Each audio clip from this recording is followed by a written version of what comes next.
Pengi akong pera, please. Pengi money. 20, 21, 22, 23. So, silipin natin guys. Ayun. Palit compressor na. Pinalitan na nila. So, we'll go ahead and check. Sana malamig na. Ayan. Guys, nagpapaayos tayo ng car kasi nawalan ng aircon. Ang init. So, waiting lang tayo dito. Siguro mga ano na. Mga 1 hour na tayo. So, nagkakarga lang doon ng Freon, guys. Ang masaklap, palit compressor. Ang mahal ng compressor eh. Pero, ganun talaga. Kailangan. Ito tayo nag-decide na paayos ng aircon. Magpa-check. Kasi, tubok na sila dito.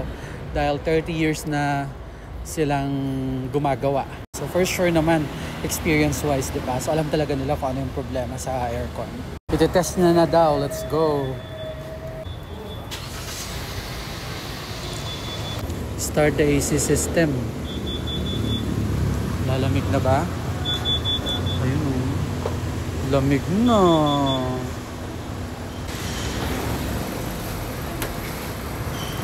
Boss, pahingi akong pera, boss.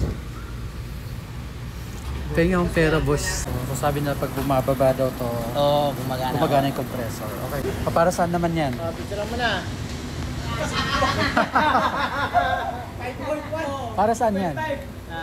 Re-reading na natin yung lamig niya. Okay. Ano ba dapat? Kailangan yan bumaba yan ng mga 12. Dapat mga 12 daw. So, observe natin yan. Oh, ayan. Bababa na, bababa na. Dapat, mamaya na, pag ano na, bumaba pa. Dapat 12 and below daw. Naka-steady na siya. Ayan o, 11.2. Ayan, 10.4. So, mas maganda yon. O yan, 8.0 na. The lower the better daw para mas malamig. Okay na, 7 na. Hindi, bumaba pa. 7. Automatic na siya. Oo, automatic na. Okay. Natin. Lamig na. Okay, tayo ay magbabayad na. Okay na yan? Pengi akong pera, please. Pengi money. Magkano bibigay mo sa akin?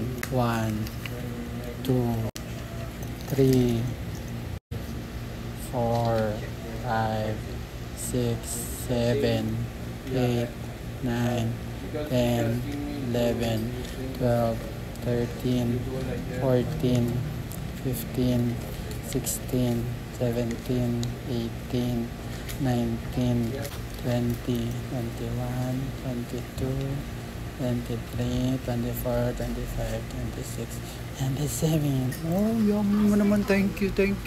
Bait mo naman. Binigyan mo akong pera.